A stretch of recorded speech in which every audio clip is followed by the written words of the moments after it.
Hi, I want to talk a little bit about erasure today and specifically erasure of women's accomplishments and women's identity. In my 45 years on this earth, especially in the field of academics and as a poet in the field of literature and writing, and as an activist in the world, larger out there, I have encountered erasure at various levels, both at the personal level as a witness to other erasures, as well as at the level of generational erasure and historical erasure, right? Women are no strangers to erasure, as we all know. What is erasure? Obviously, you are literally erased in a patriarchal society when you're born, when let's say, your parents wished for a male child, or the game that you are expected to play is different from that which boys are expected to play, and so on. So your body, your mobility, your choice, your freedoms, all of these are erased. But I want to speak about two or three specific kinds of erasures that have really bothered me.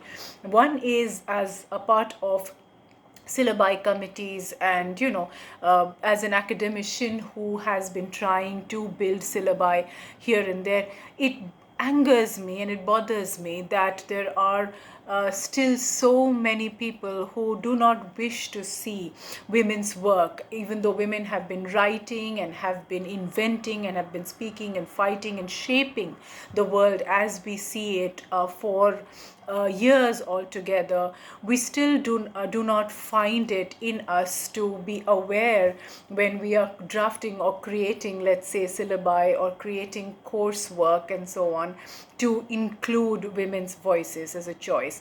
It annoys me that it is up to a feminist or somebody who has done work in gender studies to include trans folk or queer voices, or to include women's voices, right? And that the default is still taken to be the patriarchal, heteropatriarchal, male, cisgender, white voice, right? Depending where you are, caste privilege voice or white voice, and so on. This is one kind of erasure that I have been trying to understand and fight. And when it comes from marginalized people, when it comes from women, it really bewilders me as to why we would do it. And I want to speak a little bit about my, two bits on why we do it as women. Why do we erase each other? At the personal level and at the level of having witnessed others going through this, one would see, for instance, that when you are at the helm of things, people will, for instance, assume that it's a man, and so your identity will immediately become masculine without, let's say, research being done about it, as a friend was sharing recently. But also simply something as simple as your title.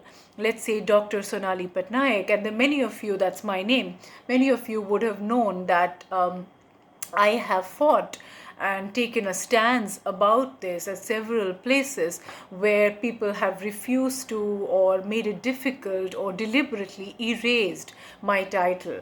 And I don't understand what is behind that. Now, I'm not obsessively, wanting to or wishing to hold on to the title of a PhD, but I am the daughter of a man who, having a PhD, having done a PhD, always used his title, although he never really belonged to the world of academics, having chosen to do something else.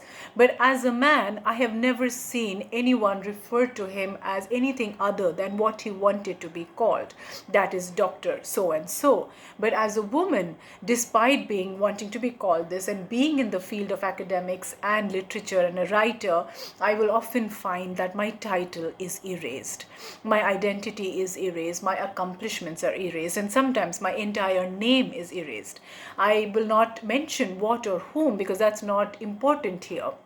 It's not about blaming anybody, or about using social media to call out or speak about anyone, but to understand the phenomenon of why we do it, so that we could stop, and we could reflect and change why we do what we do. When it comes from women, I'm very bothered as to why we decide to erase each other.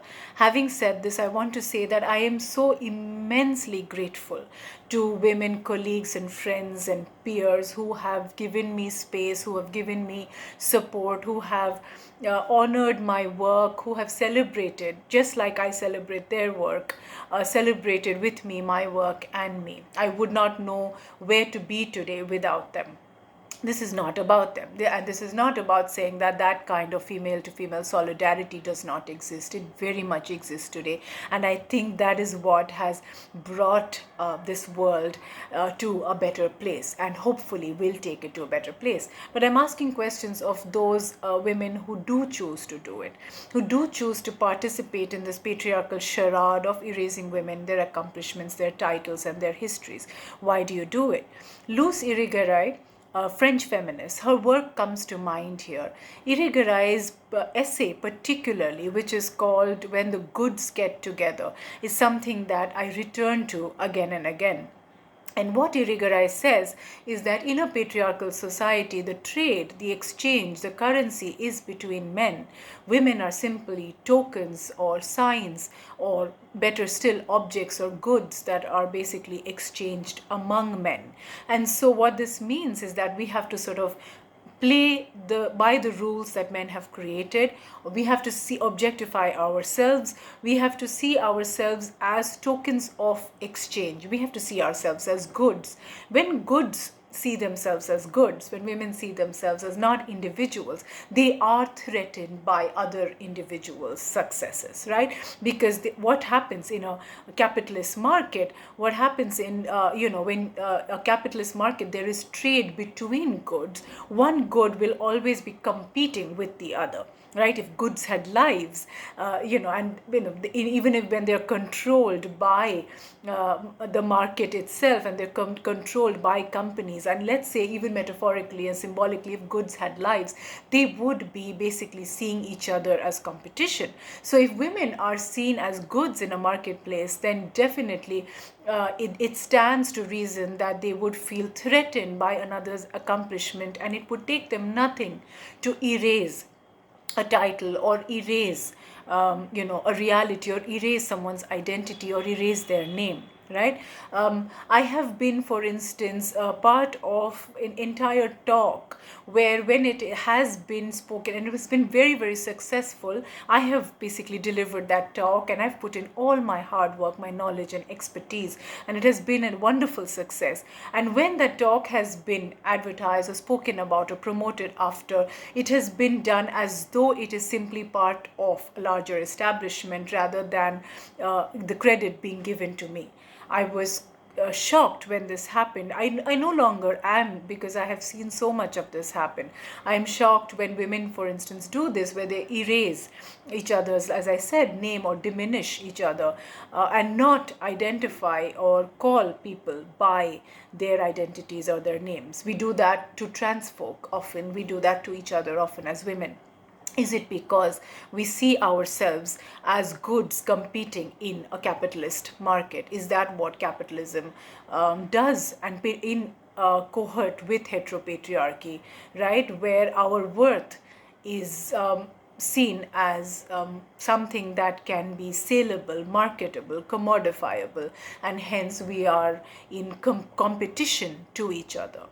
When we stop doing that, and this is also what Irigaray's essay says, when goods get together, right? When we stop doing that, and when women come together, and we have all witnessed this, I have also witnessed this, and we do not erase each other.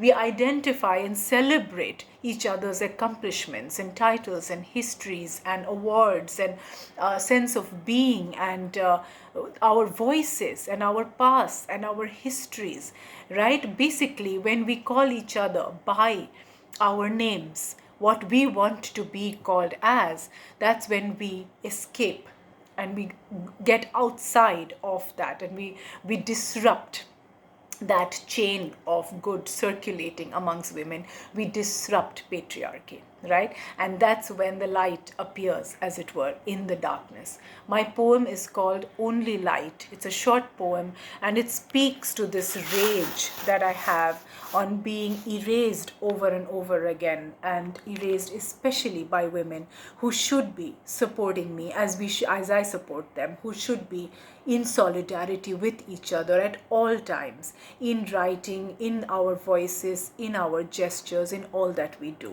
Because it takes so little to erase, right? And it takes so little as well to see each other and call each other by our truthful names as we want to be seen. Only light. They push me down with their unworthy weight. Feather light like Angelo's dust, I fly in their face. They erase me, rename me, and call me by a name that fits their broken architecture of dawdling robed heritage. And I refuse to be spelt by their incarcerating alphabet. I refuse to be unnamed. Their old house they invite me to as a guest, and then sit me down to a table of tall tales. They use me as a scale, as a weight measure to boast or weigh their claims. I'm always lighter and higher than their weight. The scales always tilted, imbalanced. They silence my existence by omission.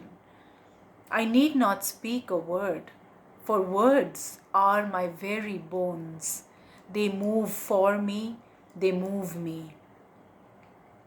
Call me by my name, I say. Call me